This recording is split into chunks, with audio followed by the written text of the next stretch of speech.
DreAllDay.com. You're now tuned in to the show where you learn the discipline to show up day after day to do the work, the confidence to put yourself out there boldly and authentically, and the mental toughness to continue showing up, doing the work, putting yourself out there, even when the success you've expected to achieve has yet to be achieved. And on top of all this, you get a huge dose of personal initiative, which is the go-getter energy that moves me, you, him, her, them, and they. To go make things happen instead of waiting for things to happen. And then we put all this together into one framework, one approach, one philosophy, one mindset, one book, one daily masterclass, all under one umbrella that is called Work on Your Game. My name is Dre Baldwin, also known as Dre All Day, and welcome to the show. And today's topic, today I'm going to tell you why America is great now. Yes, right now, today. Now, before we get into this, before I get into explaining why I'm talking about this and then building my case here, I'm going to tell you that I have a text message line where if you agree with me, if you disagree with me, if you have questions, you have comments, you have criticisms, I welcome all of them. You can text me directly. And yes, it is me you'll be texting. My number is 305-384-6894. And when you text me there, not only will you be able to engage with me with whatever your feedback on what I'm going to share here today, and hear me out before you share any feedback, you also will be able to receive my daily motivation text messages, which I send every single morning. I mean, it's called daily motivation, so you should understand that. Once you are in my text community, you'll get that message every day. My number again, 305-384-6894. Now, this topic, why America is great now. I was recently taking note of the Olympics. Of course, we know the Olympics have been happening in August of 2021. By the time you hear this, we're probably into September or October. And seeing, of course, what America, as of this recording, when I'm recording, America has won the most medals and has won the most golds. We've had some flubs that we might not have been expecting. Of course, with Simone Biles and the gymnastics team, they didn't win the team gold that we usually dominate. Came in second, still got a medal. And with the men's track team, the 4x100 track team came in sixth place, which was crazy. I saw the video and how they were just flubbing the exchange of the baton. I don't know how the hell that happened when that's basically the entire crux of running a relay race is the exchange of the baton. They didn't do too well, but despite all of that, we still have the most medals, at least as of this recording. Team USA, the basketball team, we were all kind of wary about that team. Would they be able to do it? But with Kevin Durant, one of the best players in the world, participating, we were able to win the gold in that. And I've seen, of course, there have been some athletes who have intimated that they were going to do some form of demonstration should they win a medal on the podium. There hasn't been not anything that has caught my attention as far as demonstration on the podium by any American athlete. There have been some American athletes who have won who were very patriotic and just wrapping the American flags around themselves and being very proud to represent America. There was a woman who won a wrestling gold medal. I don't remember the woman's name, but she won a wrestling gold medal. Was very excited and just very proud to represent America, and a black woman at that. And the fact that she was a black woman matters simply because most of the demonstrations that we were expecting to see had been from black athletes. And again, the Olympics are not over as of this recording, so maybe something has happened by the time that you see this. And also to go along with the fact that with this specific title, of course, our former president, Donald Trump, he had a slogan to his campaign where he said, "Make America Great Again," as if we had gotten away from whatever that greatness had been. Of course, he had borrowed that from Ronald Reagan. And of course, as I talked about in my critical race theory episode, which was episode number, if you had not listened to that one, that was episode 1886, dissecting critical race theory, when I posed the question that some people had posed in a kind of like in a way that was negative. When Donald Trump said, "Make America Great Again," people said, well, when was America ever great for X type of people or this group of people or whatever? Or they would just come out and just assert that America was never great for certain people, certain groups, certain races, etc. So my question is, I really got to thinking about that. Really? America was never great or is not great right now for certain groups and certain types of people? It doesn't seem to add up. That argument doesn't seem to add up. Or someone even questioning when was America ever great doesn't seem to make sense to me. And today I'm going to make the points as to why it doesn't make sense to me, why it doesn't really compute for anyone, any American, to say that America was, is, and has never been, or it's the same thing, has never been great for any specific groups of people. It doesn't make sense to me for an American to be saying that. And it's funny that in putting together this topic, even just talking about this, even with the very title that you're listening to this right now, you might not listen to every single episode of this show, but you're listening to this one because you saw this title and you wanted to see what I was going to say. It's funny that even saying this, I'm saying something that some people will see as, quote, controversial, close quote, that America, the place that you live in, because I know most of you who listen to this show are American. I know not everybody is, but most of the listeners of this show are American. And some of you right now, I haven't even gotten into the points, you're listening to this because you think that this is a controversial topic. This is controversial for a person who lives in America to say that America is great right now. Isn't that funny? Let's just ponder on that just for a moment before we even go any further. That it's controversial to say America is great when you live here. If America is not great, there are 194 other recognized countries in the world. Why have so few of us who think America is not great? Why have very few people changed the situation? Meaning, why aren't so many people fleeing America if it's not great? I mean, if it is indeed not great, you have 195 other options. I mean, it's like if you took your kid to a school and the school was terrible and there were 195 other schools in the city, wouldn't you at least take a look at a couple of the other ones to see which one you might want to go to? Out of 194 other options, I mean, might you be able to find something that was at least a slight improvement on the one that is not great that you have your kid in right now? If you went to a restaurant and the restaurant wasn't that good, the food wasn't that good, I mean, would you just keep going to that restaurant, or would you maybe try out one of 194 other restaurants in the city? If you did a workout and the workout just wasn't that fun and you kind of hurt your back and it just wasn't that enjoyable and you don't think it was hitting the target areas that you want to get better at, would you just keep doing the same workout, or maybe try one of the 194 other workouts available in that fitness app that you're paying $9 a month for?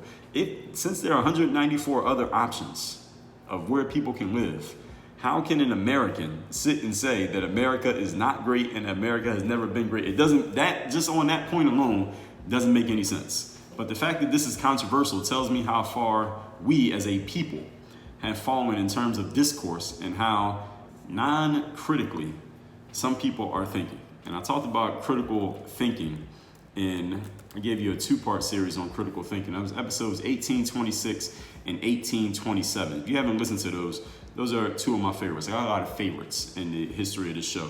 It's 1826 and 1827. Those will be linked down below in the show notes as well if you haven't listened to them already, or you need a primer, a refresher on what I said in those episodes. So all that being said, today I'm going to make my case simply and succinctly. Maybe not so succinctly, but I will make it very simple.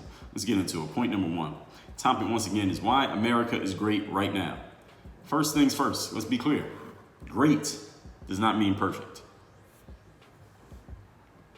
I didn't say America is perfect right now.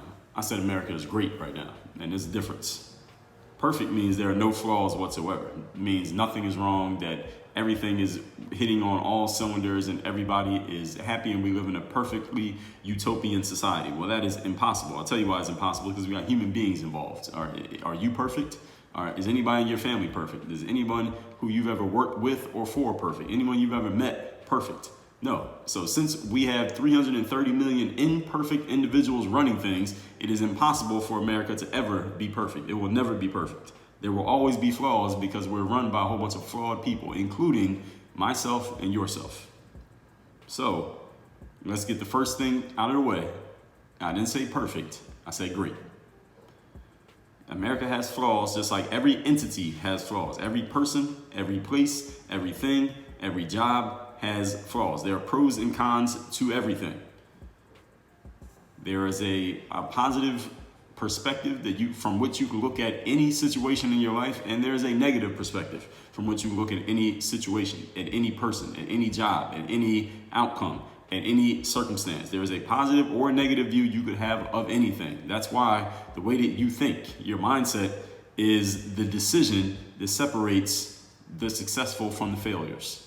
Because you could look at the circumstances of your life and see yourself as a failure. You could also choose to look at those same circumstances and see yourself as a success. or make the decisions that will move you towards failure or towards success. Which is why the subtitle of my recent book, The Third Day, is the decision that separates the pros from the amateurs. It's not the skill, it's not the outcome, it's a decision. But in being that America is not perfect, but great, I will assert, there isn't a better place in existence. There isn't a better place to live in existence than America. Now, maybe I'm ignorant.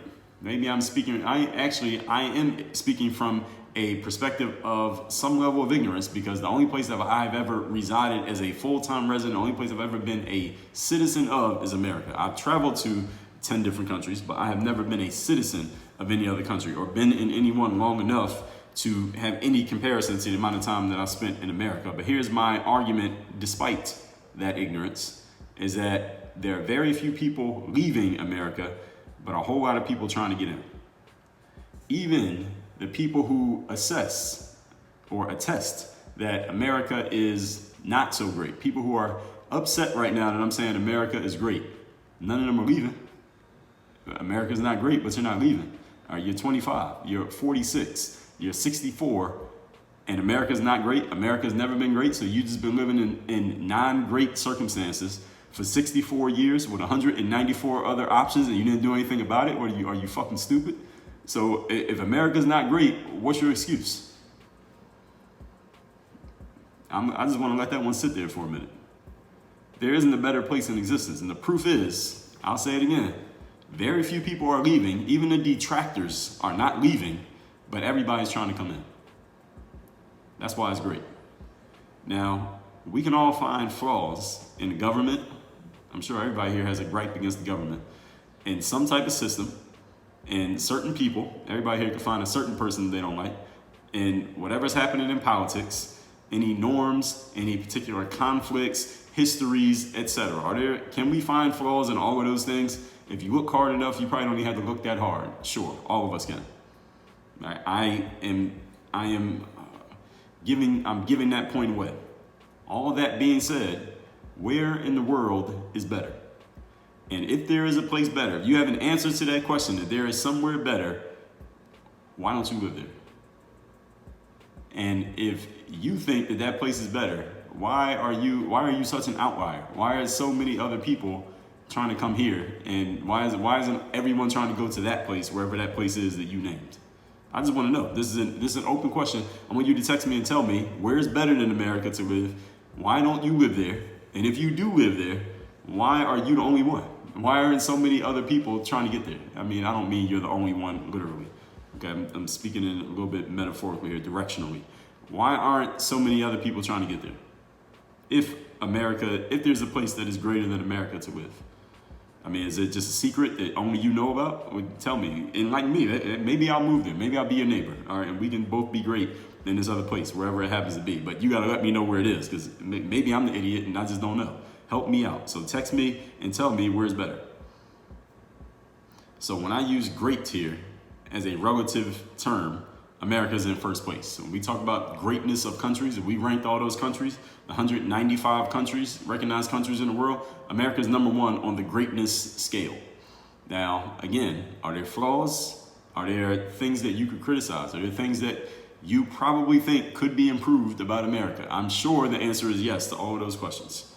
However, there's no country higher on the greatness scale. And if there is, again, the proof is in the pudding. All right, show me through your actions that there's a better place.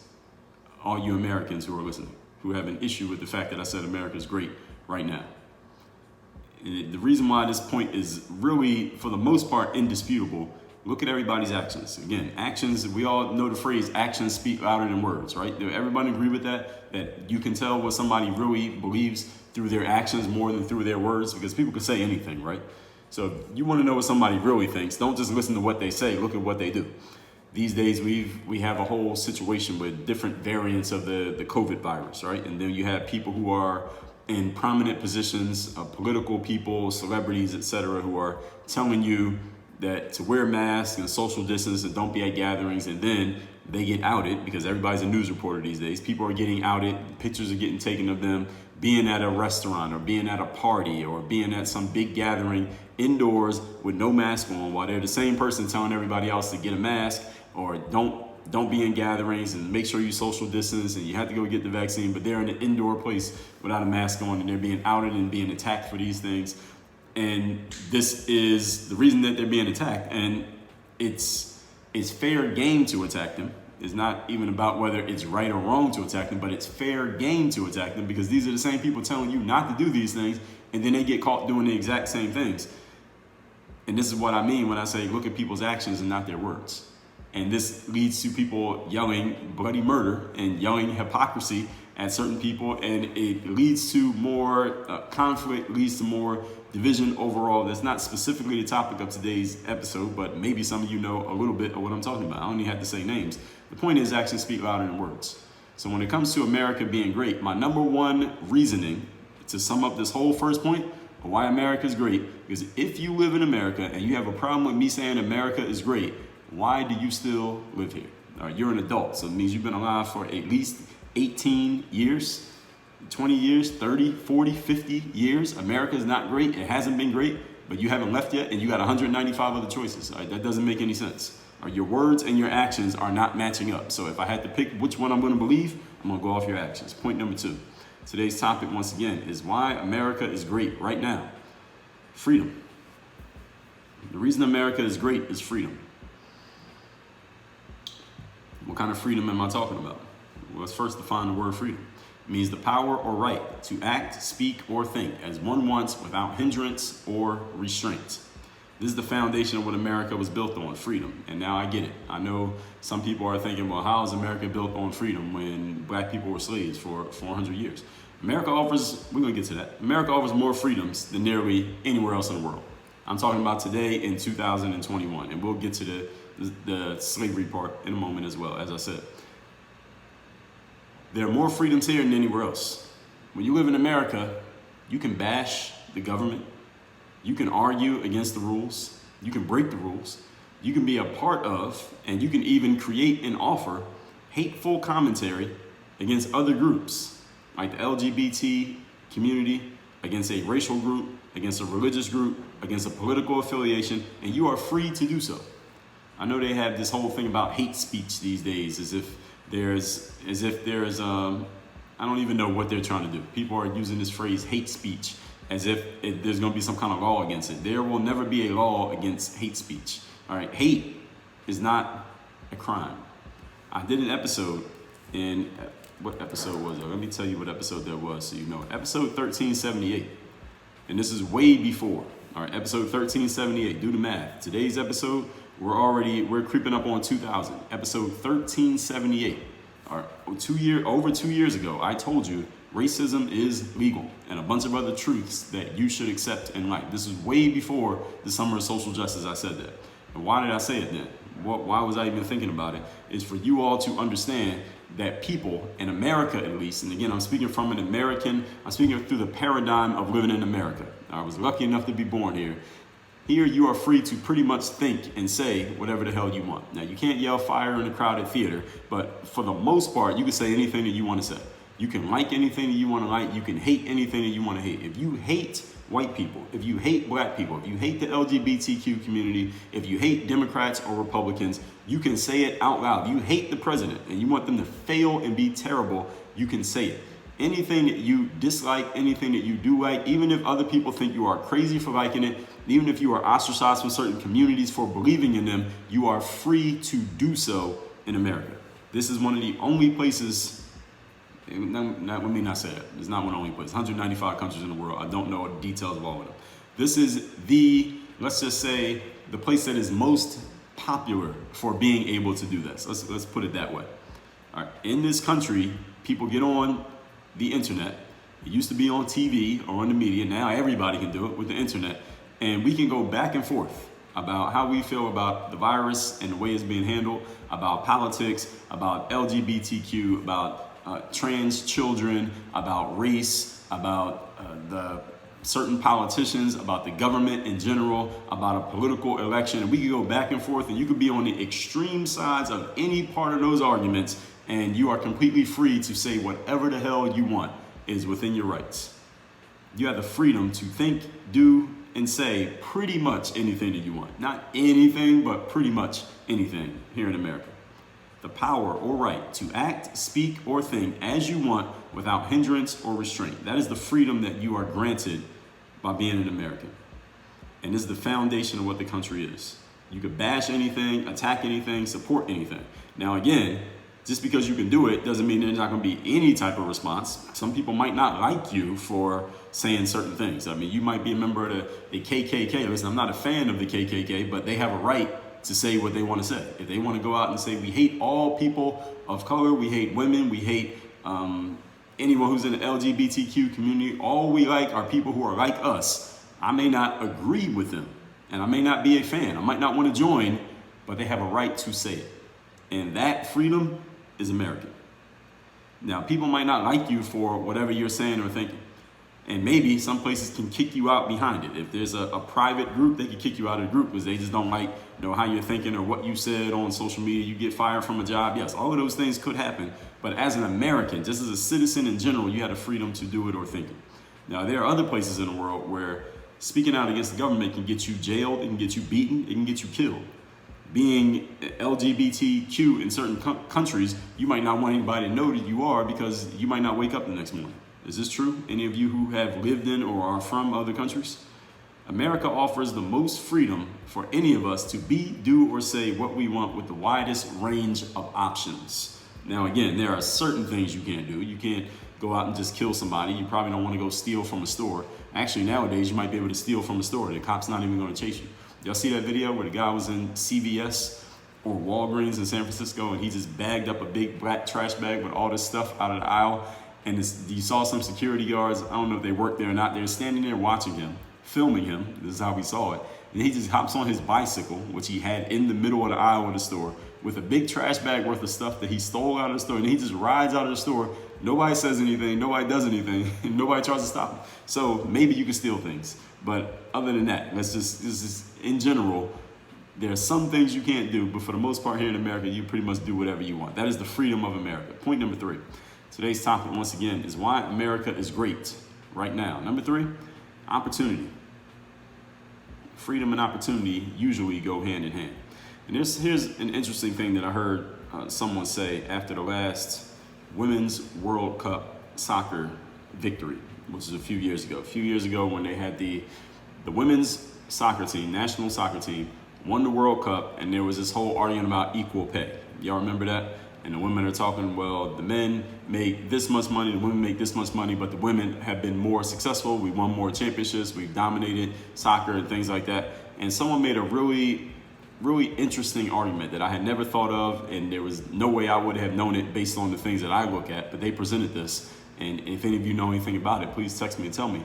They said the reason why the American women have been so dominant in soccer, and one reason is, and there's a bigger point that I'm making here, one reason is that women's soccer is not as competitive as men's soccer. I think everyone can agree with that. And when I say competitive, what I mean is there aren't as many high quality teams in women's soccer as there are in men's soccer. And the bigger point being this: in the countries where the women's soccer teams are very competitive, those are the same countries where women actually have the freedom and the opportunity to be and do whatever the hell they want. And there are many countries in the world where women do not have the freedom to just be and do whatever they want, including being a professional soccer player. There are many countries where a woman can't do that. A man can do it, but a woman can't do it. And so the women's soccer team in America, because here in America, a woman can be and do whatever she wants, the women's soccer players have the opportunity to go and practice and train and be professional soccer players. So when they go compete, they don't have to beat as many solid opponents that the men would have to do in order for them to be competitive in their soccer world. The men's competitive soccer world is much tougher and much stronger.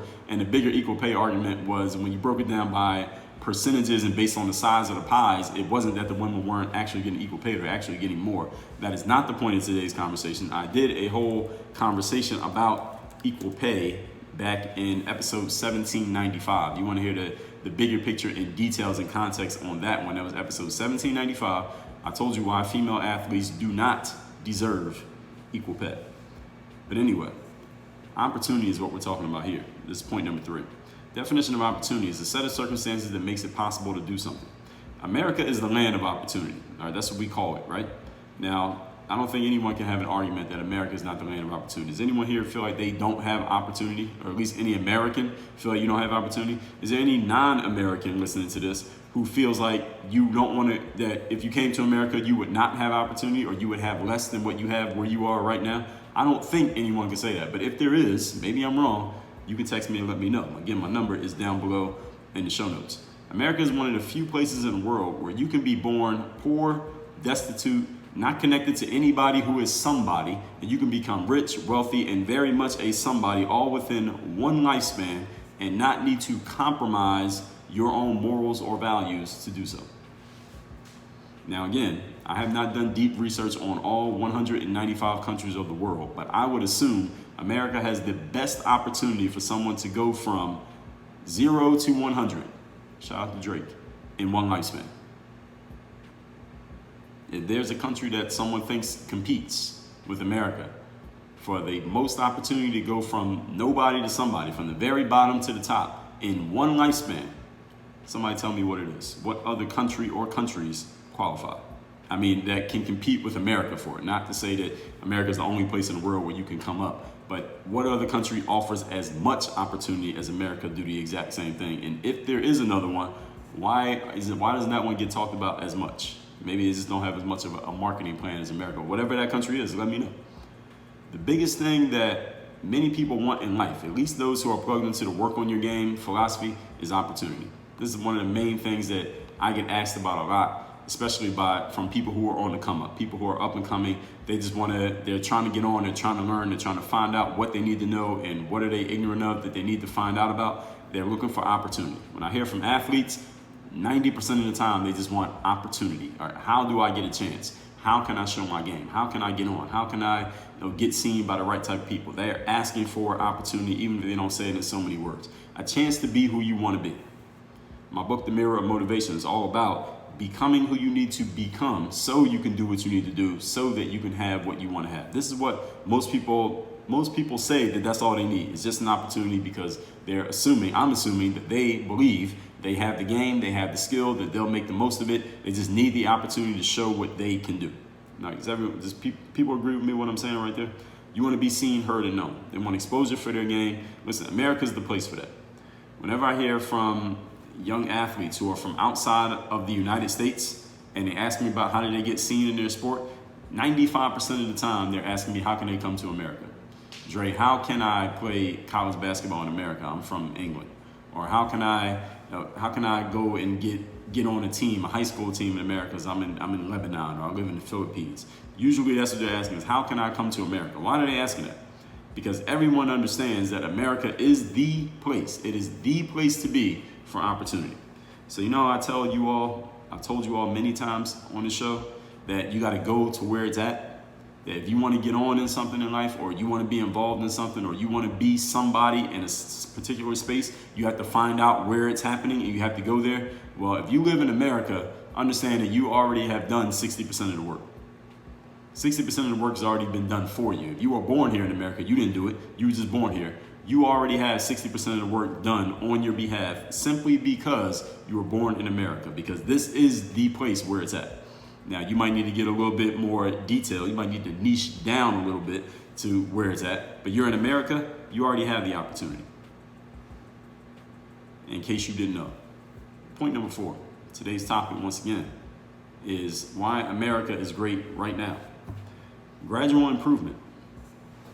The reason why America is great is because in its history and over time, America is continually getting better. Now, when America first started, we only had 13, well, first it was 13 colonies, then it became 13 states. Went to war for that to happen. Then with 13 states, we had slavery. There was a percentage of the population who did not have freedom and opportunity. Went to war, got that resolved. Now those people have freedom and opportunity. Many of them have gone from 0 to 100 in just one lifespan and have gradually made things better for their own families. Went from 13 states, and now we had 50. We had this entire landmass to becoming at least in recent discourse, the most powerful country in the world. I don't know if I've heard people talking about how we may be slipping on that position, but I think as of today, as of this recording, I think we still have that position. America has gradually improved over time. It is usually getting better consistently. Now, again, that doesn't mean every single aspect is getting better. It doesn't mean there aren't people who have a gripe. There are people listening to this right now who have plenty of gripes with the country of America, or at least they think they do. But again, you're still here. Again, this place is still getting better in the macro. America is gradually improving. While, yes, there are things that you don't like, or that I don't like, or that you will not like in the future, there are politicians you disagree with, situations that didn't go the way that you thought they should have gone. Look at the overall big picture. America has gradually improved, righted its wrongs when it realizes, or it agrees, let's just say, that there is something wrong, it fixes it, and it has remained through all these years, since way before any of us, the land of opportunity and the land of freedom, as evidenced by the fact, this is the biggest part of my entire case here of why America is great. I said it at the beginning, I'm going to say it again. So any of you who challenges me on anything that I've said here today, this is the point that it is impossible for you to refute. It is the strongest point in this argument, and because of this point, it really is impossible for you to say, as far as I'm concerned. I don't really mean impossible, but for you to say that America is not great is that this is still the place that everybody wants to come to and that nobody's leaving. If you know of someone who moved out of America to go live in another country, it's like a big deal because you know so few people who have. How many people do you know who either is moving into America or wants to move into America, or knows people who want to come to America? Everybody is trying to come here. So if America was not great, are all of these people idiots? And if America is not great, are you an idiot because you keep living here? And usually nobody's going to agree to that. So explain to me how America is not great, but you won't leave. That point right there I could have just made, this could have been a tweet. I could have said America's great because everybody's trying to come here and nobody wants to leave here, even the people who complain about it.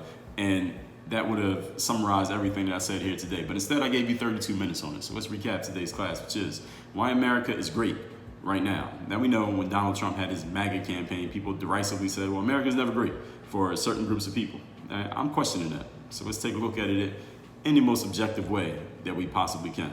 And as I said, it's funny that this is even a controversial topic, but let's keep in mind, in case you didn't know, there are 194 other recognized countries in the world. So anyone who lives in America who thinks America is not great, why have you not changed the situation? And you say, well, we're working on it. You're working on America. You stay here so you can work on it and make it better. Exactly, which is what I said in point number 4. So even though you may not think America is great right now, actually you probably do. You might just be saying that just out of perversity. If you think America is not great right now, but you're working on it, that's because you know that it can get better. And you don't want to go to another country and try it there because you probably don't see the same opportunity for yourself. I mean, it just goes right into my points. So let me recap my points before I just say the whole thing all over again. Point number 1, great does not mean perfect. America is not perfect. All right, but now that's on the table. It has flaws just like every other entity. Every person, place, or thing has flaws. But there is not a better place in existence. Here's my proof. Nobody's leaving and everybody's coming in. Now, we can all find flaws in many aspects of America, but using great as a relative term, America is still in first place on the greatness scale. All right, so if there's a greatness ranking, America is still number 1. Look at your actions and not your words. Point number 2, freedom. Freedom is defined as the power or right to act, speak, or think as you want without hindrance or restraint. Here in America, you can think or say or do pretty much anything that you want within legal reason. In other countries, you could be killed, you could be ostracized, you could be jailed for speaking out against the government, or saying the wrong thing about the wrong person, or being a wrong sexual orientation, or being a wrong color, or being a wrong gender. Here in America, you could pretty much be whatever you want as long as it's within the confines of the law, and you are free to be that way, even if people staunchly disagree with you. Point number 3, opportunity. Opportunity is a set of circumstances that makes it possible to do something. It is the land of opportunity, one of the few places where you can be born poor, destitute, not connected to anyone, and become rich, wealthy, and very much a somebody, all within one lifespan. Most people in life who believe they have skill, all they're looking for is opportunity. America is the place for opportunity. And point number 4, gradual improvement. Even if you think America is not great and hasn't been great, you're still here because you believe in its ability to gradually improve, which is how people become great, by continually improving. So in the macro, America is gradually improving, even though there may be micro aspects of America that you don't agree with or you think are not great. But look at the overall big picture. America has gradually improved, righted its wrongs, and remained the land of opportunity and freedom, as evidenced by the fact that despite whatever history you want to point out, whatever flaws you would like to point out about America, despite all of that stuff going on, everybody's still trying to come in, and nobody, including yourself, is leaving. That's why America is great today and will continue to be. Now, if you want to be great, if you are looking to, first of all, understand that you don't have to be perfect to be great.